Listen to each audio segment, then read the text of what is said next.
Selama 40 hari sholat kita tidak yaqulu, siapa yang datang kepada dukun kemudian bertanya kepadanya, konsultasi.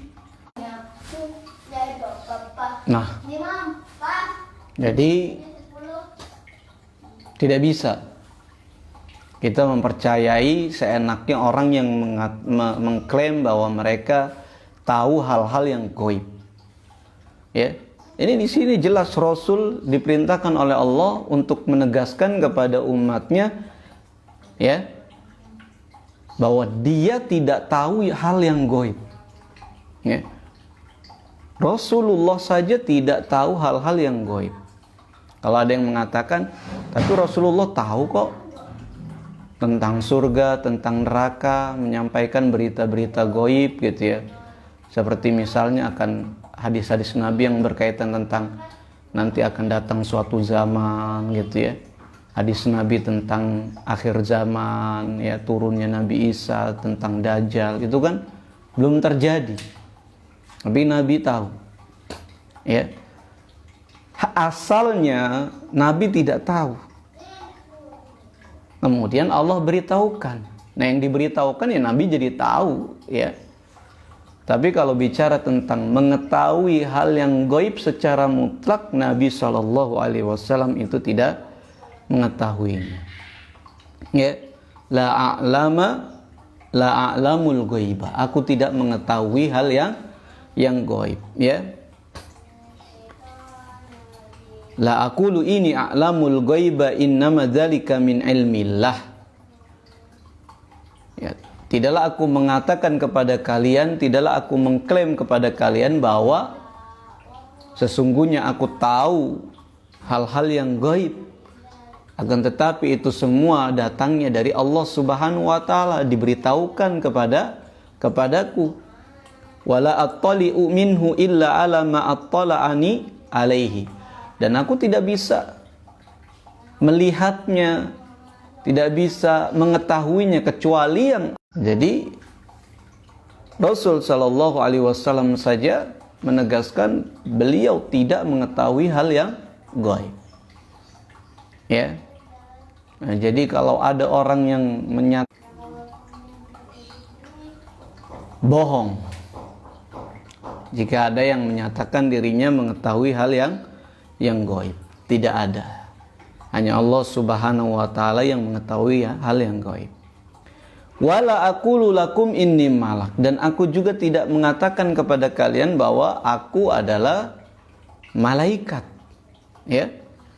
Aku tidak mengklaim bahwa aku adalah seorang malaikat. Innama ana basyarun minal basyar, tapi sejatinya aku adalah seorang manusia. Ya. Seorang manusia. In attabi'u illa ma yuha ilayya. Tidaklah aku mengikuti sesuatu apapun kecuali itu adalah wahyu dari Allah Subhanahu wa taala. Ya. Jadi apa yang aku sampaikan kepada kalian, apa yang aku peringatkan kalian, apa yang aku kabarkan kepada kalian, perintahkan kepada kalian, itu semuanya dari Allah Subhanahu wa ta'ala. Bukan bersumber dari diriku sendiri, ya. Nah, ini 3 hal penegasan Nabi Shallallahu Alaihi Wasallam, ya, tentang keyakinan-keyakinan yang salah dari umatnya. Ya. Yang pertama, Nabi tidak bisa kemudian seenaknya, walaupun dia seorang nabi, bisa melakukan apapun dari mukjizat-mukjizat yang di luar nalar manusia. Ya. Punya mukjizat, punya kekuatan super. Karena biasanya orang itu dijadikan panutan, selalu ditantang kekuatannya, ya. Bisa apa? Bisa jalan nggak di atas air? Oh, berarti orang hebat, gitu ya. Yang kedua, penegasan Nabi bahwa dirinya tidak tahu hal yang gaib. Karena ada keyakinan yang salah, pemahaman yang keliru, ya, yang meyakini bahwa manusia itu bisa mengetahui hal yang gaib, melongok, tahu. Bahkan malaikat pun enggak. Dan yang ketiga, ya, Nabi tegaskan bahwa dirinya bukanlah malaikat, yang dalam artian kemudian malaikat itu adalah makhluk suci yang harus berbeda dengan manusia, nggak makan, nggak minum, nggak ke pasar, nggak buang air kecil, nggak buang air besar, nggak tidur, ya.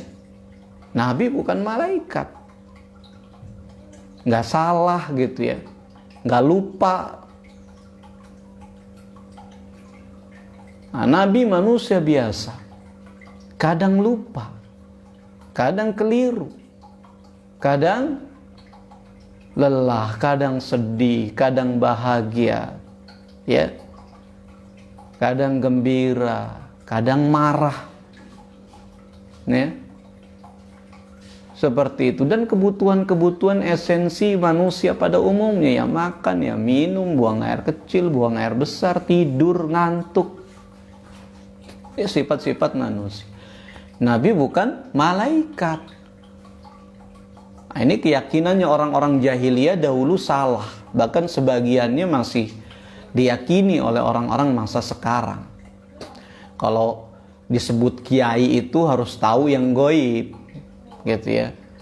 Kalau kiai itu harus punya karomah, minimal dia bisa sholat Jumat di Mekah, gitu ya. Nanti pulang lagi dalam sekejapan mata. La haula wala quwata illa billah. Ini keyakinan sebagian orang Islam. Keyakinan jahiliyah.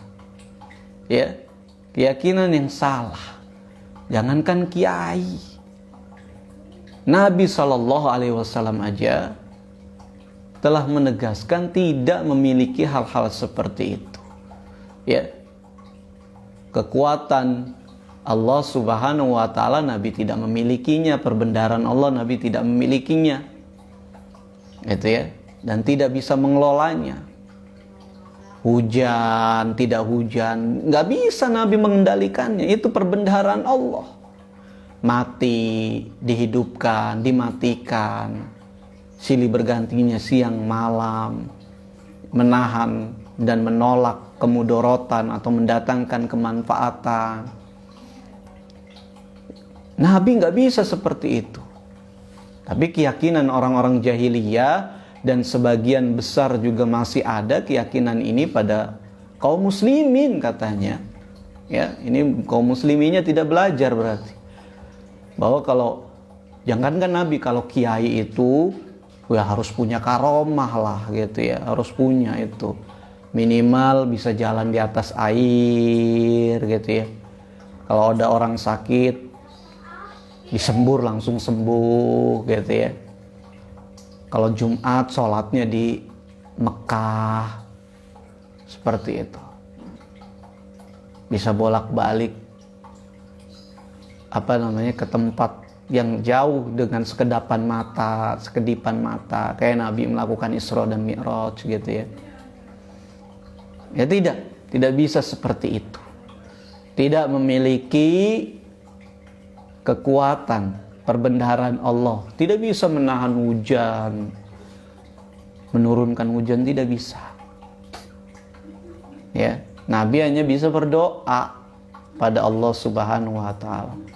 Dan apa yang dikehendaki oleh Allah, kata Allah, Nabi Isra diangkat, Mi'raj ke atas langit, ya ke atas langit. Gitu ya, tidak bisa di request dan tidak bisa kalau pas diminta coba rubah sofa jadi emas, tunggu ya bentar ya, dirubah langsung, nggak bisa seperti itu. Dan nggak tahu yang gaib juga.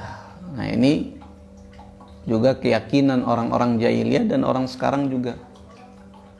Kalau kiai itu ya minimal harus kalau ditanya tentang barang yang hilang tahu ada di mana gitu ya. Kalau kiai minimal seperti itu, bukan kiai, dukun itu namanya gitu ya.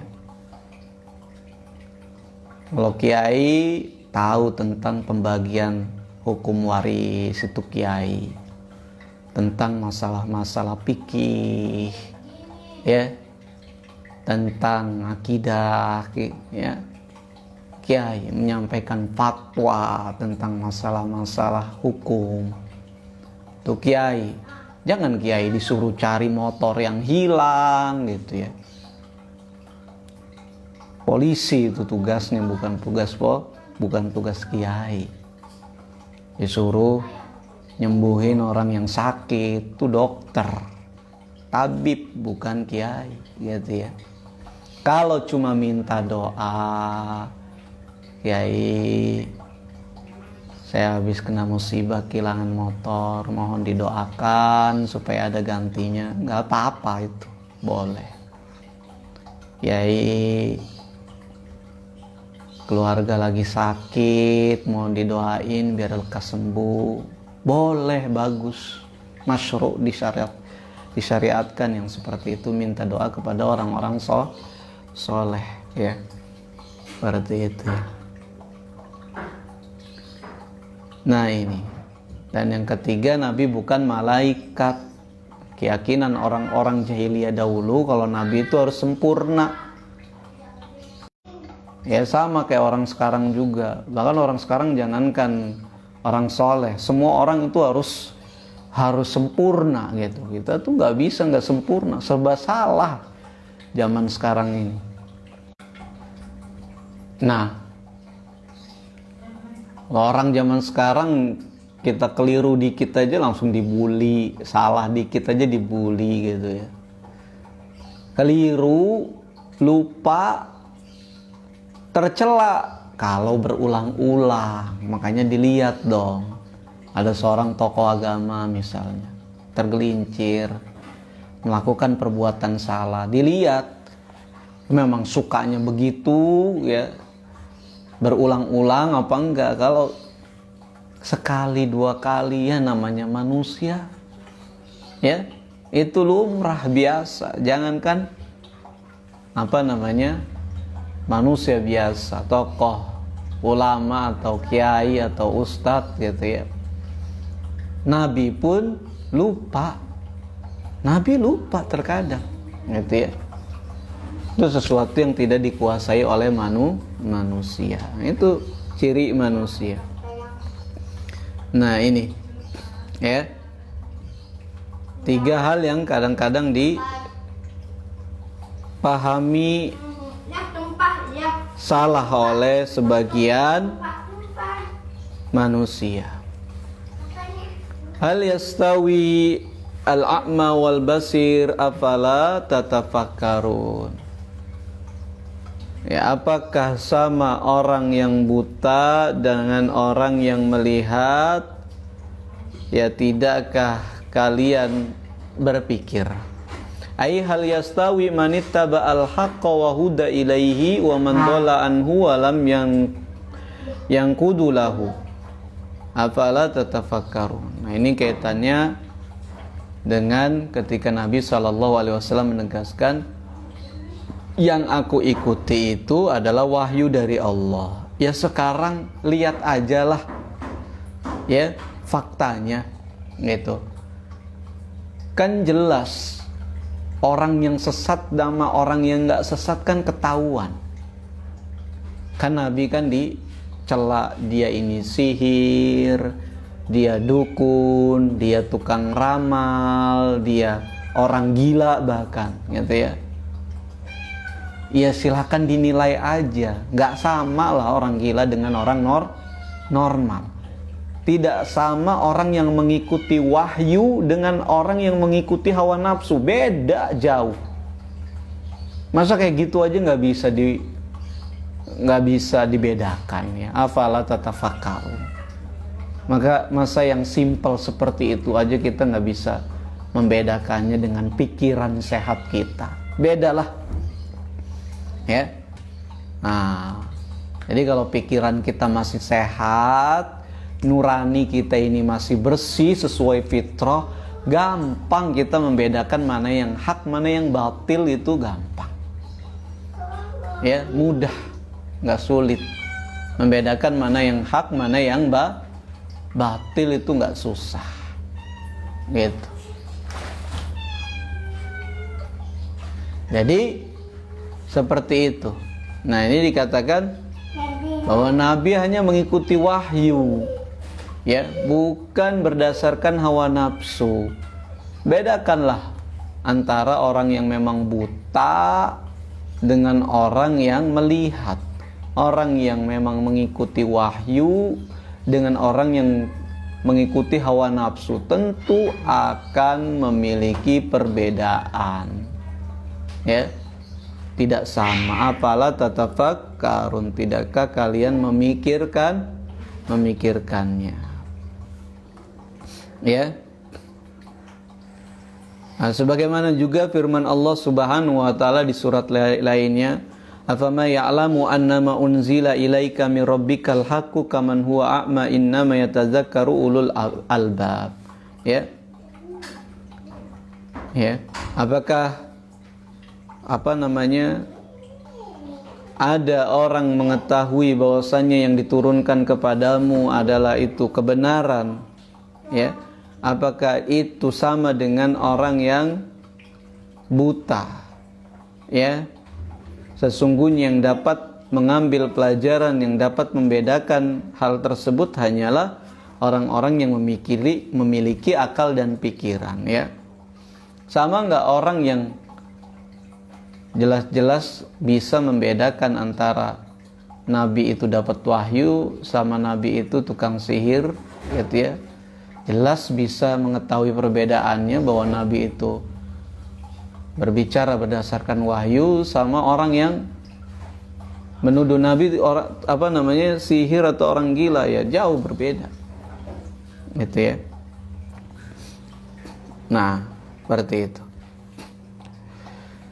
Wa anzir bihil ladzina yakhafuna ayyuhsyaru ila rabbihim, dan berilah peringatan dengannya tentu maksudnya dengan Al-Quran, gitu ya. Berilah peringatan dengannya, yaitu dengan Al-Quran, orang-orang yang takut, yakhafuna ayyuhsyaru, takut akan dikumpulkannya mereka, ila rabbihim, kepada Tuhan mereka. Laisa lahum min dunihi waliyyu wala syafi', yang dimana pada saat itu mereka tidak memiliki penolong dan pemberi syafaat, ya. Allah perintahkan kepada Nabi dan Rasulnya untuk memberikan peringatan kepada orang-orang yang memang memiliki rasa takut, ya, khauf, rasa takut kepada Allah Subhanahu wa ta'ala, rasa takut tentang hari akhir, hari kiamat, di mana mereka akan dikumpulkan di hadapan Allah, dimintai pertanggungjawaban, di mana pada saat itu tidak ada lagi yang mereka miliki dari hal-hal yang biasanya dahulu bisa menolong mereka. Kalau di sekarang kita di dunia, banyak hal yang bisa membantu dan menolong kita, ya. Sakit, ada uang, berobat ke dokter, beli obat, bisa, ya. Tersandung masalah hukum, sewa pengacara, bisa ngebelain. Khawatir dengan keamanan jiwa kita, ya, minta polisi untuk memberikan pengamanan, aman, tenang. atau sewa orang jadi satpam, jadi petugas keamanan di rumah kita, tenang. Ya. Khawatir dengan hal-hal yang berkaitan dengan kehilangan, kita bisa simpan di tempat yang aman, tempat yang tertutup, dijaga gitu ya. Ya kalau di dunia kita banyak penolong, ya caranya ya tinggal sewa aja, gaji aja atau upah aja. Atau banyak orang yang secara sukarela menolong kita ya, para loyalis itu ya. Banyak ya, kalau sekarang mungkin ya butuh nasi bungkus kali ya untuk cari dukungan. Tapi ada juga yang orang-orang sukarela kok menolong, mendukung dukungannya gitu ya. Nggak dikasih nasi bungkus, nggak dikasih amplop, nggak dikasih apa-apa, tapi didukung. Ada juga ya seperti itu. Tapi di akhirat nanti tidak ada yang bisa menolong kita, ya nggak ada yang bisa membela kita. Tidak bermanfaat semuanya di sana karena tidak kita bawa harta kita, jabatan kita. Kalau sekarang mungkin harta bisa menolong kita, jabatan bisa menolong kita gitu ya. Jabatan, kedudukan kadang-kadang bisa menolong kita. Ya. Harusnya prosedurnya susah gitu ya. Karena kita tokoh masyarakat ya, dikasih keistimewaan, bisa dimudahkan prosedurnya seperti itu. Di akhirat nanti enggak lah, mau kamu dulunya presiden kayak, mau kamu dulunya apa kayak ya, maka tidak bisa bermanfaat lagi jabatan kamu, harta kamu yang dulu di dunia.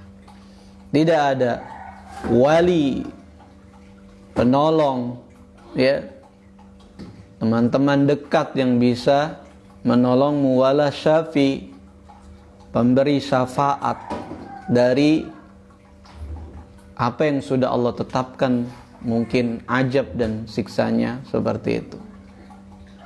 Nah, beri peringatan kepada mereka tentang tibanya hari tersebut, la'allahum yattaqun, semoga mereka bertakwa.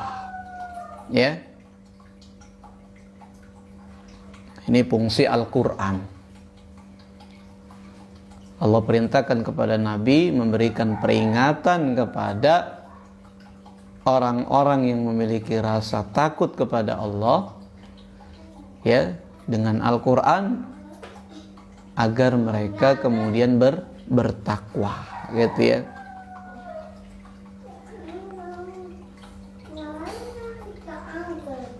Wala tatrudil ladzina yad'una rabbahum bil ghadati wal 'ashiyyi yuriduna wajhah. Dan janganlah engkau menjauhkan, mengusir orang-orang yang senantiasa berdoa kepada Tuhannya, beribadah kepada Rabb-Nya di waktu pagi dan sore.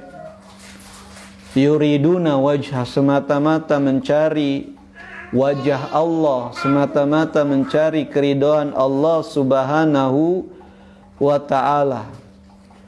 Ya. Jadi di dalam ayat yang mulia ini ya, Allah Subhanahu wa ta'ala perintahkan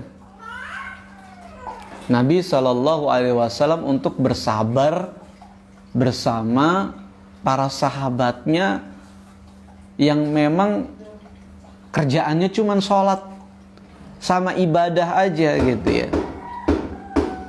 Sabar sama mereka, bergaul dengan mereka lebih baik daripada ngiler sama pejabat-pejabat, orang-orang kaya gitu ya.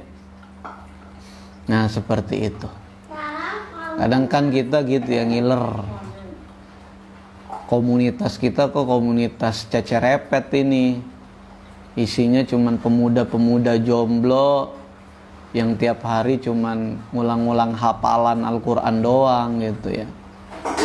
Pengen sekali-kali gabung sama komunitas ya motor besar mengaji gitu, atau apa namanya mobil mengaji gitu kan banyak ya sekarang ya. Ada mengajinya tapi kan lebih elit dikit lah gitu ya. Tapi nggak tahu ngaji apa cuman tur doang itu isinya itu. Seperti itu. Nah ini karena memang ya diriwayatkan oleh Ibnu Jarir rahimahullah ya dari Ibnu Mas'ud radhiyallahu anhu ya. Beliau berkata, "Ma ra'al mala'u min Quraisyin bi Rasulillah sallallahu alaihi wasallam." Ya, sekelompok orang-orang Quraisy lewat ya.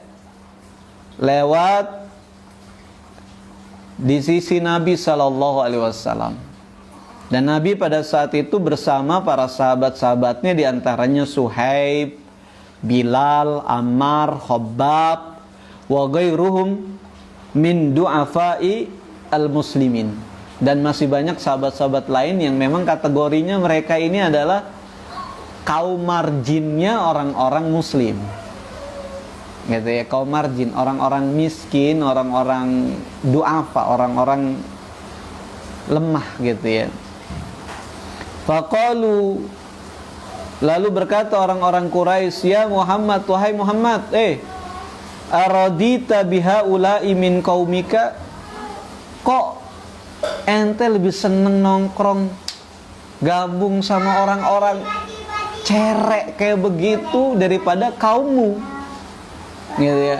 Kaum Quraisy, kaum yang terhormat. Semisal Abu Jahal, Abu Sufyan, Abu Lahab, ya. Ya itu orang-orang hebat semua, orang-orang besar semua. Yang majelis mereka adalah majelis terhormat, tongkrongan mereka itu tongkrongan eksklusif gitu ya.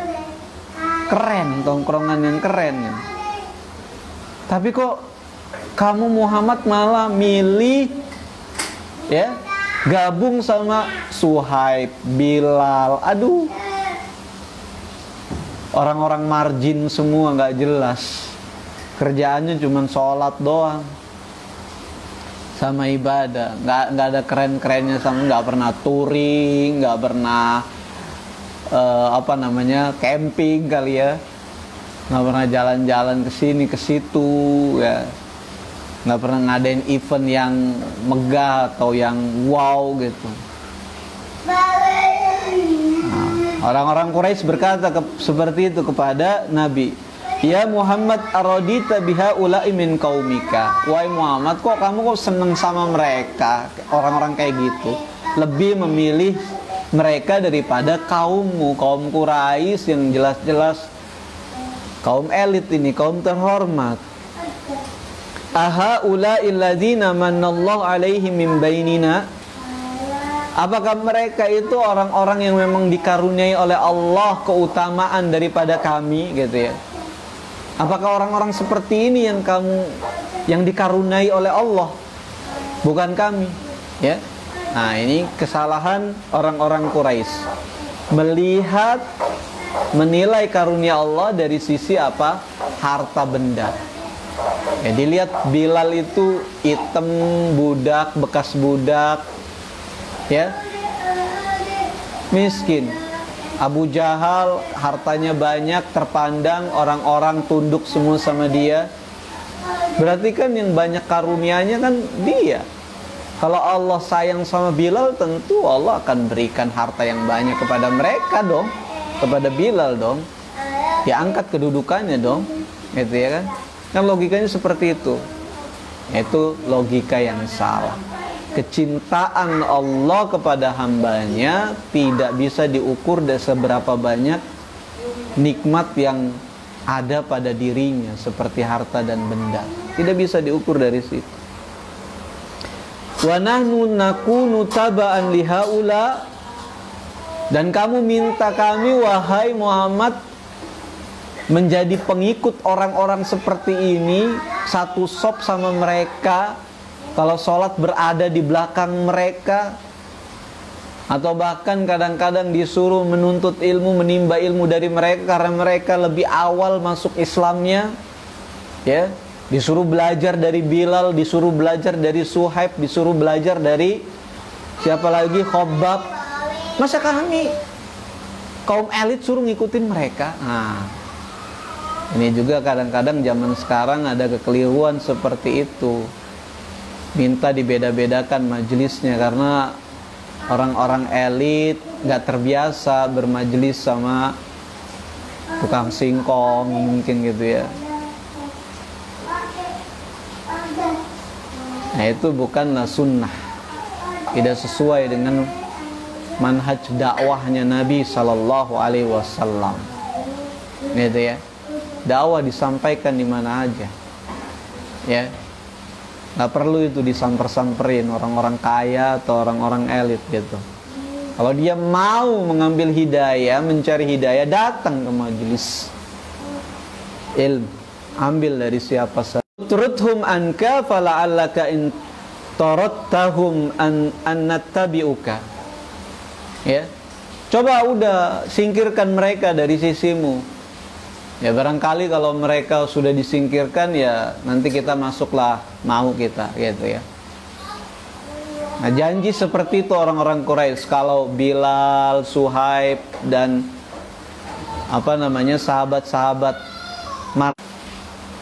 Nah, jadi disuruh Nabi Shallallahu Alaihi Wasallam oleh orang Quraisy untuk menyingkirkan sahabat-sahabatnya. Orang Quraisy itu berarti salah satu keengganan mereka untuk menerima dakwah Nabi karena jijik sama pengikut-pengikut Nabi yang kebanyakan kaum du'afa, orang-orang lemah, kaum margin, orang-orang papan bawah.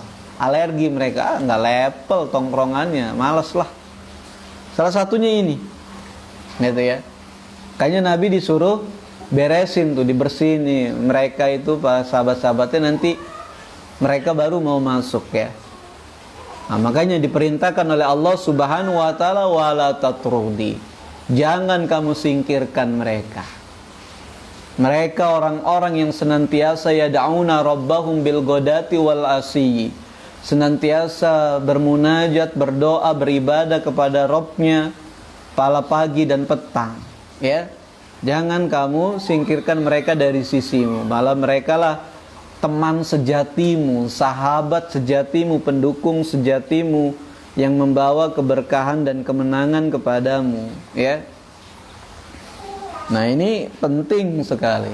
Ini seperti di dalam surat Al-Kahfi juga Allah Subhanahu wa taala perintahkan Nabi Shallallahu Alaihi Wasallam untuk bersabar bersama mereka, ya. Wasbir nafsaka ma'alladzina yad'una rabbahum bil ghadati wal asyi yuriduna wajha wala ta'du 'ainaka anhum turidu zinatal hayati dunya. Ya, bersabarlah dirimu wahai Nabi bersama orang-orang yang senantiasa beribadah kepada Allah setiap hari, setiap waktu. Dan jangan sampai matamu berpaling, matamu berusaha melirik ke selain mereka dalam rangka kamu menginginkan zinatal hayati dunia, ya, perbendaharaan dunia, kenikmatan dunia, perhiasan dunia, gitu ya.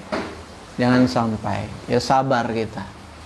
Nah, ini para ustadz juga ini, ya, dulu para ustadz ketika baru dakwah, murid-muridnya yang pertama yang ngedukungnya gitu ya, sekarang udah tenar, murid-muridnya ditinggalin, kebanyakan ngisi ceramahnya di forum-forum yang elit gitu.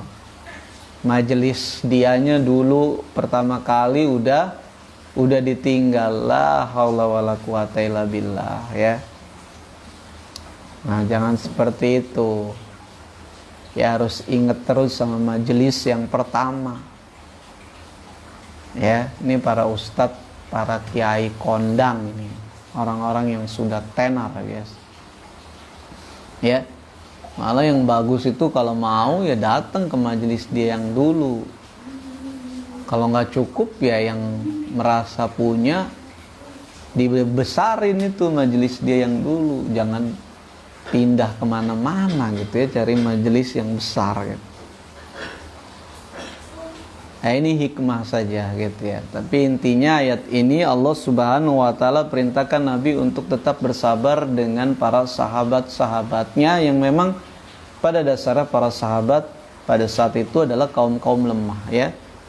Ya, sabiqunal awwalun, orang-orang yang paling pertama menerima dakwah Nabi itu sedikit dari orang-orang yang orang-orang yang besar gitu, orang kaum elit ya. Kebanyakan kaum margin, para duafa, orang-orang papan bawah, orang-orang lemah, orang banyak yang melirik seperti itu.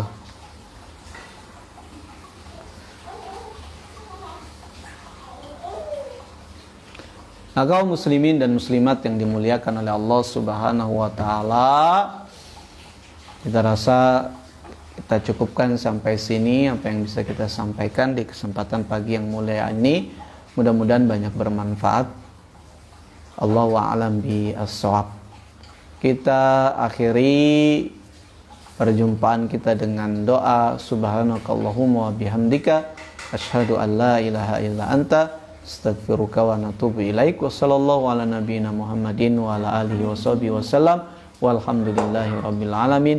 Assalamualaikum warahmatullahi wabarakatuh.